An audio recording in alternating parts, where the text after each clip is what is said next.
भी आत्मा हो। यह जीव अनादि काल से राग द्वेष करता हुआ संसार रूपी समुद्र में घूमता चला आ रहा है। राग द्वेष को समाप्त किए बिना संसार परिभ्रमण रुक नहीं सकता। आज 179 नंबर के श्लोक पढ़ेंगे। उच्चमानेन पाशेन भ्रान्तिर्बन्धश्च मन्थवत् जन्तोस्तथा समुक्तव्यो येना भ्रान्तिर्बन्धनम्। हाँ, मुच्यमानेन पाशेन भ्रांति बंध च मंथवत्। जो मथानी है उसकी जो दोनों रस्सी है जो लिपटी हुई है, एक को खींचते हैं एक को छोड़ते हैं, तो वो जो छोड़े जाने वाली रस्सी है, पाश है, उसके द्वारा भ्रांति या बंध और भ्रमण दोनों हो रहे हैं। जो रस्सी को छोड़ रहे हैं तो दूसरी तरफ से बंध रही है और दंड घूम रहा है। जो छोड़े जाने वाली रस्सी है वो बंध भी रही है और उससे दंड घूम रहा है। मथानी का उदाहरण लिया है यहाँ पर। जब मट्ठा बिलोते हैं, दही बिलोते हैं तो मथानी से करते हैं। तो अब तो दूसरा कुछ और साधन आ गए, अब तो रस्सी की जरूरत नहीं पड़ती, इलेक्ट्रिक आ गया। पहले ज़माने में तो अभी भी जब महिलाएं बिलोती थी दूध को, दही को, तो 2 रस्सियाँ रहती थी दोनों हाथ में, दंड में लिपटी हुई। एक को खींचती थी तो दूसरी बंधती थी, उसको खींचती थी तो ये बंधती थी, और दंड बेचारा बीच में घूमता है। तो ये जीव द्रव्य जो है, जीव दंड के माफिक है, दंड की जगह लिया है जीव को। और रस्सी का खींचना छोड़ना राग द्वेष। तो राग द्वेष के कारण ये जीव इस संसार में परिभ्रमण कर रहा है। तो जो पाश, जो रस्सी छोड़ी जाने वाली थी उससे बंद भी हो रहा है, बंध रही है, और संसार व दंड का परिभ्रमण भी हो रहा है। जंतो तथा असो मुक्तव्य। यदि उस रस्सी को जो छोड़ी गई है उसको ऐसी छोड़ी जाए, जंतु मनुष्य यदि उसको ऐसे मुक्त करे, ऐसे छोड़े जिससे अभ्रांति अबंध, ना फिर भ्रांति भ्रमण हो और ना फिर बंध हो। ऐसे यदि होता है तो समझ रहे हो ना। यदि छोड़ना ही है तो ऐसे छोड़ो कि फिर बंध ना हो। तो क्या होगा? जब छूट जाएगा, अब एक हाथ से रस्सी छोड़ दिया आपने, फिर बंद होगा क्या? नहीं होगा। और बंद नहीं होगा तो वो दंड भी घूमना बंद कर देगा। तो अब क्या करना है? राग द्वेष को छोड़ना है तो ऐसे छोड़ना है कि बंद ना हो। समझो इस बात को आचार्य क्या कहना चाह रहे हैं कि हम राग करते हैं तो ऐसा राग करते हैं कि यो राग क्यों हुआ? किसी कषाय के उदय से राग हुआ, रति कषाय के उदय से मान लीजिए, तो उस राग में हम तन्मय हो जाते हैं। तन्मय होने का क्या कारण बनता है फिर वो? कि पुनः बंद कर लेते हैं। योगी क्या करते हैं, तपस्वी, कि अपनी तपस्या के बल से आत्म स्वभाव में स्थित होते हुए कषाय का उदय तो आएगा, राग का द्वेष का, वो कषाय का उदय तो आएगा, पर उसमें उनका उपयोग नहीं लगता। उनका उपयोग तो अपनी आत्म साधना में रहता है। तो वो राग का जो उदय हुआ था, कषाय का उदय हुआ था, वो उदय नष्ट होकर चला जाता है और पुनः बंद नहीं होता। आई ये बात समझ में? यानी उस राग द्वेष के इस कर्म के उदय में या तो सुख मिलेगा या तो दुख मिलेगा, पर उस दुख सुख रूप अवस्था में तपस्वी लोग तन्मय नहीं होते। तो वो सुख दुख निकल जाता है, यानी नष्ट हो जाता है, पुनः बंध को प्राप्त नहीं होता। इसी प्रकार ये जीव यदि अपने कर्मों के उदय आने पर उनके सुख दुख में तन्मय न हो, अभी 1 करोड़ रुपए का फायदा हो गया तो क्या होगा? प्रसन्नता होगी, मतलब उसमें तन्मय हो गया। एक उदाहरण आता है ना, एक बहुत बड़े सेठ जी थे, पुराने जमाने की बात है। उनके जहाज चला करते थे समुद्र में, एक गांव से दूसरे, एक देश से दूसरे देश जाते थे। तो ये उनका एक जहाज माल से भरा हुआ डूब गया, बहुत बड़ा नुकसान हुआ। मुनि माया सेठ जी को खबर दी कि सेठ जी आज हमारा बहुत बड़ा नुकसान हो गया, हमारा जहाज समुद्र में डूब गया। सेठ जी ने क्या कहा कि हानि खाते में लिख दो जितनी हानि हुई है, बस बात खत्म हो गई। फिर 1-2 महीने बाद माल उनके पास बहुत था, विदेशों में उसके बहुत रेट बढ़ गए। माल गया विदेशों में, बहुत बड़ी 1000 गुना 100 गुना कितना बड़ा भी उनको फायदा हो गया। फिर मुनि माया खुश होता हुआ इनाम देंगे सेठ जी कि आज तो सेठ जी बहुत बड़ा हमारा फायदा हो गया, हमारा जो जहाज गया था उसको 1000 गुने दाम भी हमको मिल गए। सेठ जी ने क्या कहा, लाभ खाते में लिख दो, बस। वो मुनि बड़ा आश्चर्यजनक हुआ, जब जहाज डूबा था हानि खाते में लिख दो और इतना बड़ा फायदा हुआ लाभ खाते में लिख दो। यानी सेठ जी के चेहरे पर कुछ भी हर्ष विषाद का जरा सा भी भाव नहीं था, ये था तन्मयता। यानी उसके लोभ में, लालच में ना तो उनके हर्ष था, और जब नुकसान हुआ कुछ भी उनके चेहरे पर शिकन नहीं था। तो इस प्रकार की यदि हमारे अंदर भी ऐसी भावना आए तभी क्या होगा, ये बंधन और संसार में घूमना हमारा बंद होगा। पर जब तक ये चलता रहेगा तब हम भी घूमते रहेंगे। पर ग्रस्त अवस्था में रहकर ये बहुत कम लोग होते हैं जो इसको कर पाते हैं। इसलिए कहा है कि आप सब बाह्य विकल्पों को छोड़कर अपने आत्मा की साधना करो, तभी हमारा संसार कम हो सकता है, नष्ट हो सकता है, और करना ही पड़ेगा। जो जीव चाहते हैं कि मुझे अनंत सुख की प्राप्ति हो, संसार के सुख का सुख नहीं है वास्तव में, ये तो दुखी है, इसका तो नाश करके हमें मोक्ष रूपी अनंत सुख की प्राप्ति करना है। तो ऐसे संकल्पों को, बाह्य विषयों को छोड़कर हमें निज स्वरूप में आकर अपना ही ध्यान करना ही पड़ेगा, तभी ये अवस्था हमको प्राप्त हो सकती है। तो आचार्य कहते हैं कि हमें उस रस्सी को, उस पुण्य पाप के उदय को इस प्रकार छोड़ना है जिससे हमें पुनः भ्रमण इस संसार में न हो और नए कर्मों का बंध न हो। हाँ, आगे।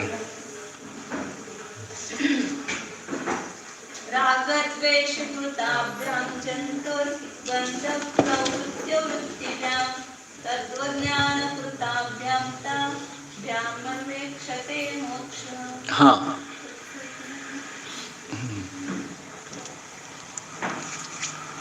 राग द्वेष कृताभ्याम, राग और द्वेष के द्वारा, राग द्वेष करने से क्या होता है, जंतु हो, प्राणी बंध को प्राप्त होते हैं।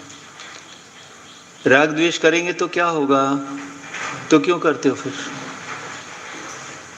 ये जानते हुए कि राग करने से या द्वेष करने से बंध होता है, कर्म का बंध होता है, उससे हमारा संसार परिभ्रमण बढ़ता है, फिर भी ये जानते हुए हम राग द्वेष की प्रवृत्ति करते हैं।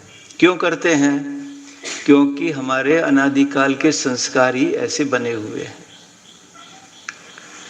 एक चींटी भी यदि शक्कर कहीं पड़ी हुई हो, वो अपनी सूंघने की क्षमता से वहीं पहुंच जाएगी तुरंत, उसमें राग है, और वहीं नमक पड़ा हो तो वहाँ जाएगी क्या? उसकी भी प्रवृत्ति हो रही है उसमें। और चींटी भी हम और चींटी कोई अलग थोड़ी है, वो तो एक पर्याय मिली उसको। हम भी कितनी बार चींटी बने होंगे, अनंतों बार बने होंगे आज इस अवस्था में।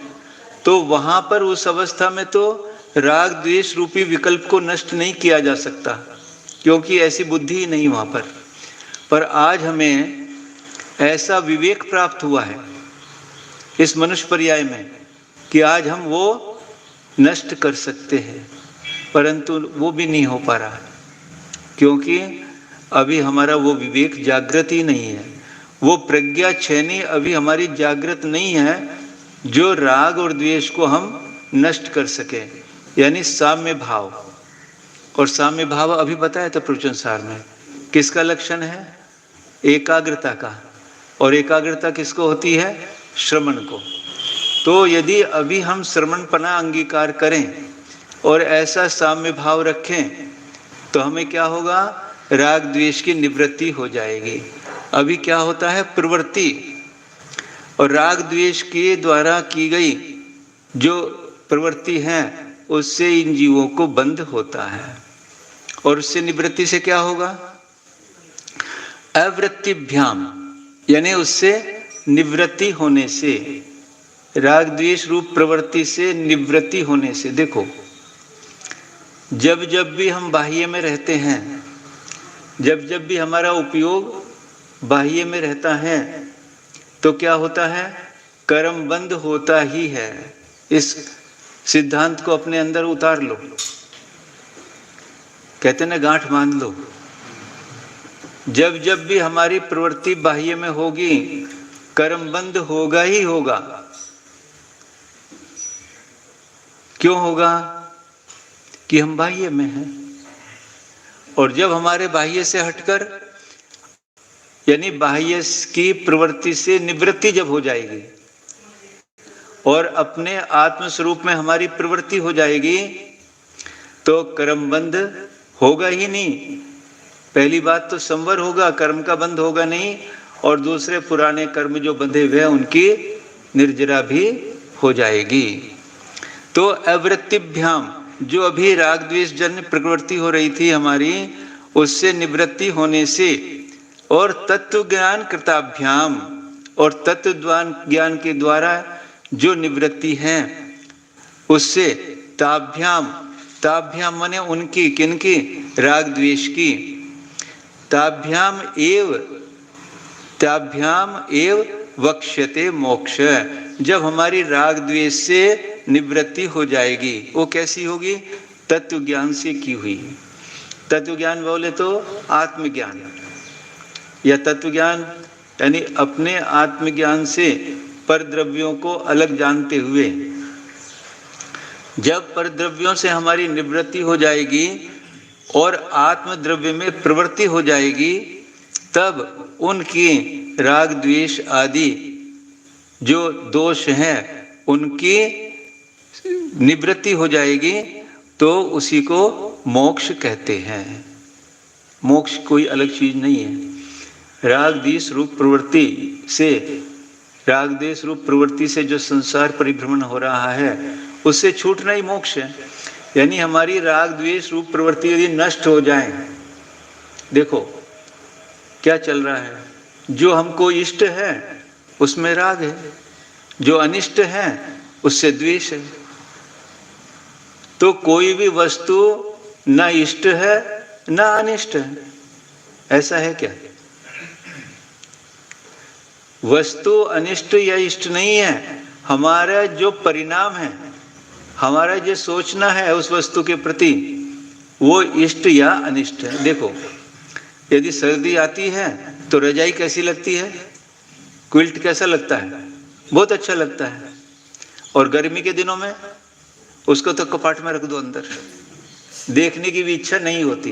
पर वस्तु तो वस्तु ही है, उसमें क्विल्ट का कोई दोष थोड़ी है, गद्दे का क्या दोष है उसमें?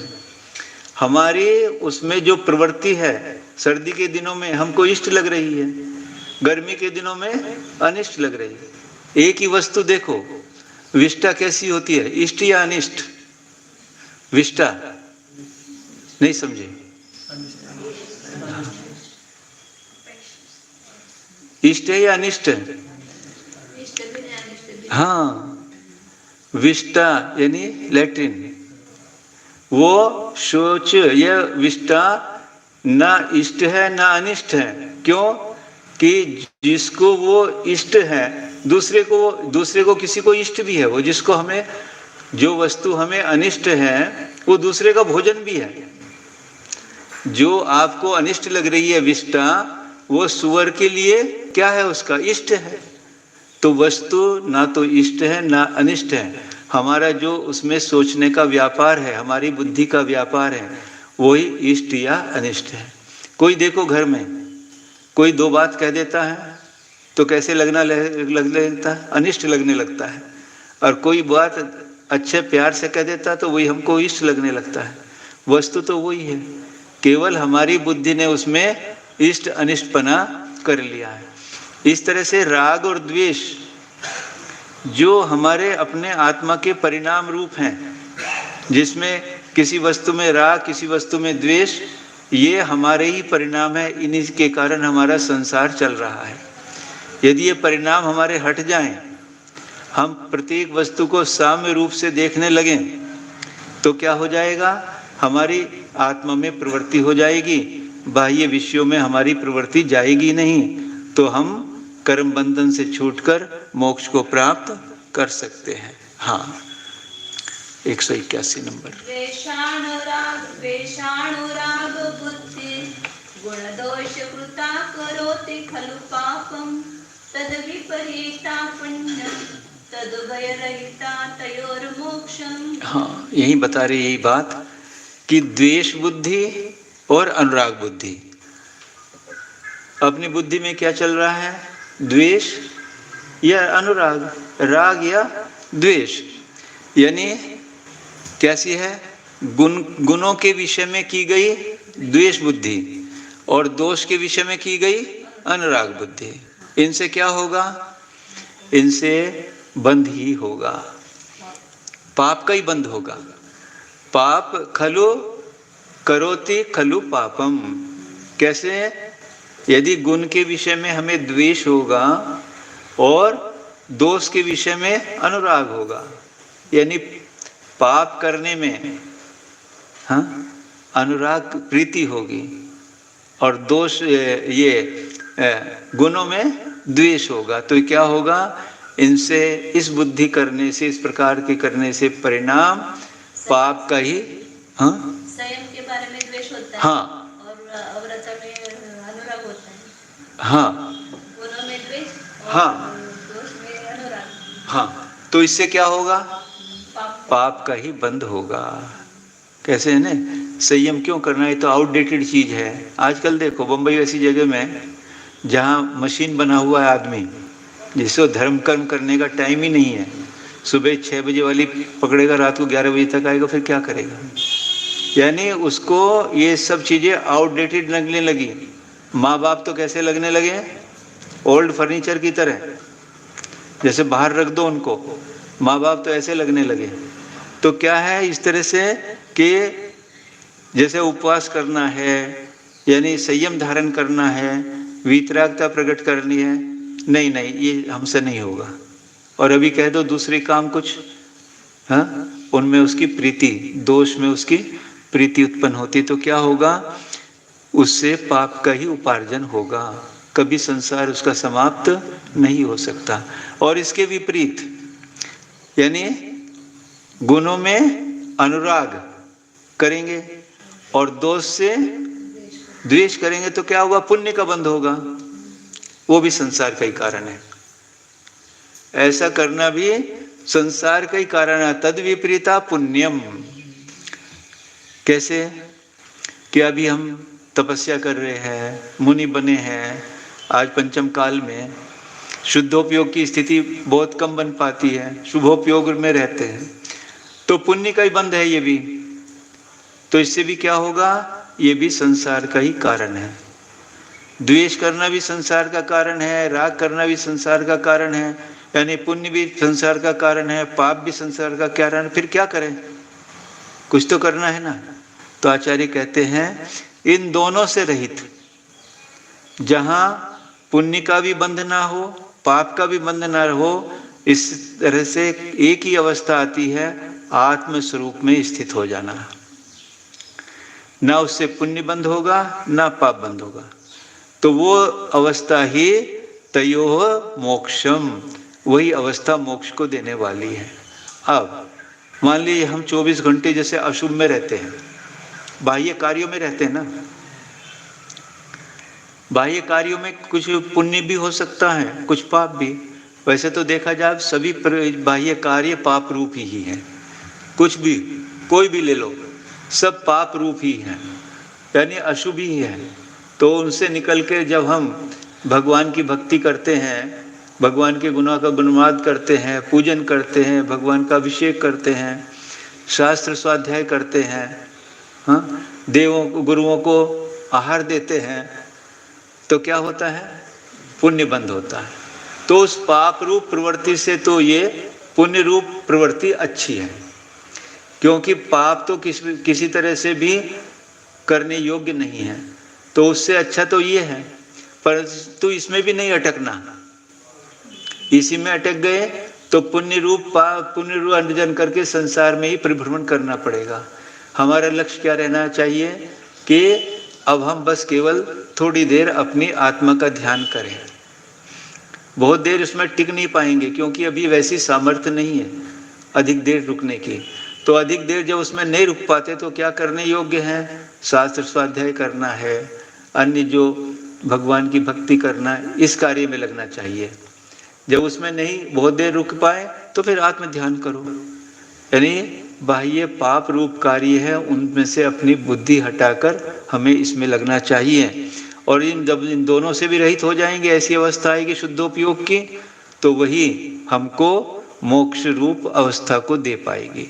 इस तरह से शुभ का अशुभ को छोड़कर शुभ में आओ, और शुभ को छोड़कर शुद्ध अवस्था में आओ।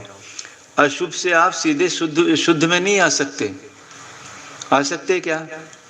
शुभ में आना ही पड़ेगा।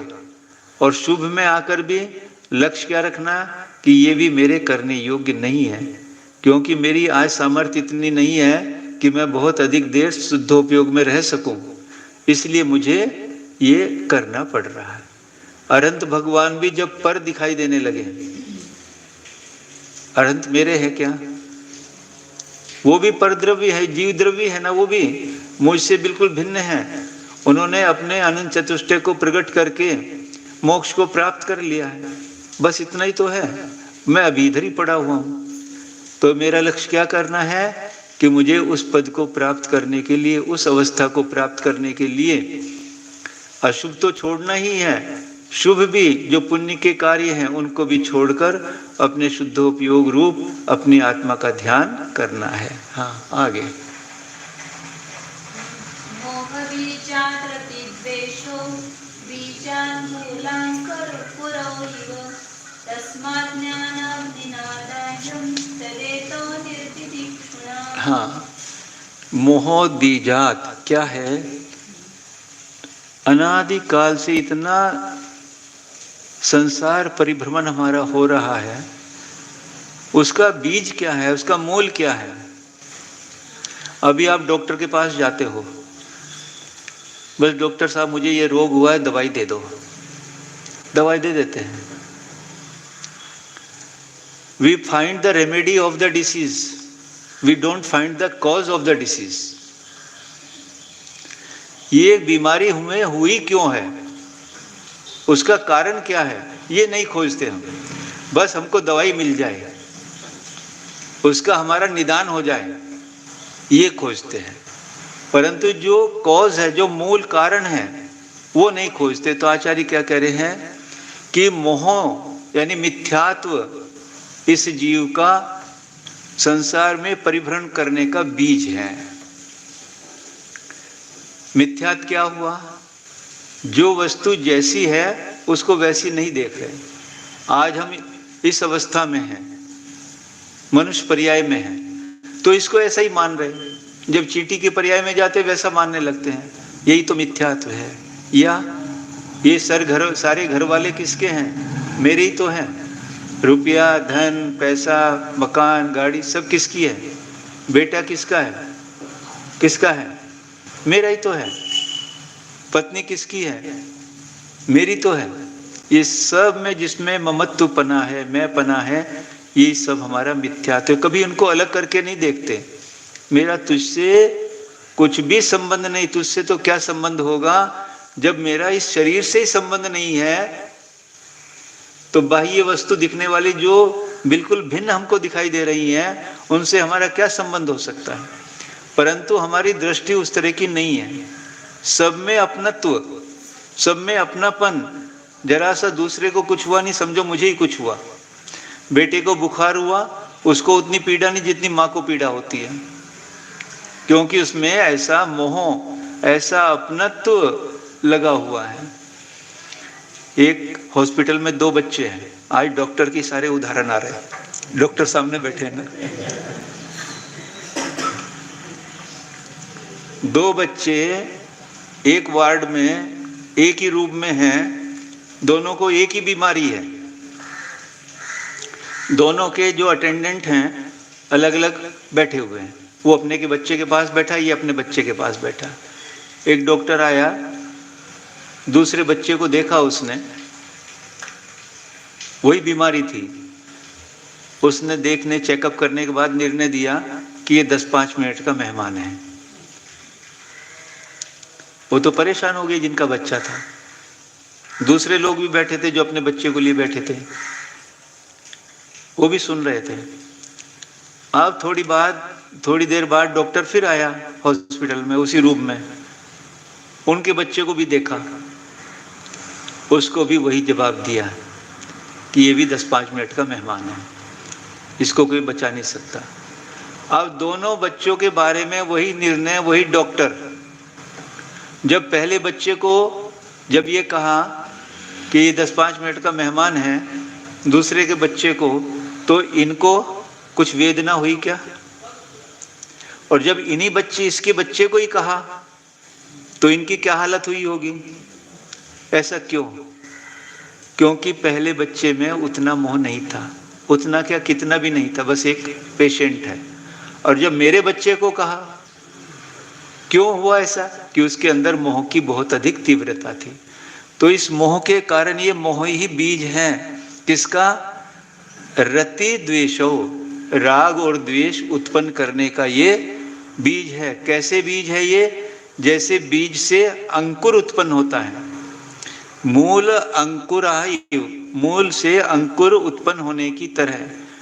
तो मोह यानी मिथ्यात्व ही हमारा इस संसार में परिभ्रमण करने का मूल है।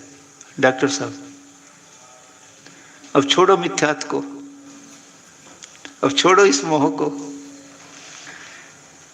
डॉक्टर साहब ने तो छोड़ दिया, वो तो क्षुल्लक बन गए। तस्मात, इसलिए कहते हैं, क्या करते हैं? ज्ञान अग्नि नहा, ज्ञान रूपी अग्नि के द्वारा जब आपका ये ज्ञान प्रभाव हो जाए, ज्ञान आपका जग जाए कि मेरा क्यों नुकसान हो रहा है, मैं क्यों अभी संसार में परिभ्रमण कर रहा हूं। देखो ये साधु लोग, इन्होंने मोह की तीव्रता को नाश तो नहीं किया अभी, कि नाश तो गुण स्थान में बहुत होता, पर वो बहुत कम कर दिया है। उस मोह के दरिया को पार करके वो इधर आ गए हैं, तो कितनी शांति में है। अब क्या रह गया?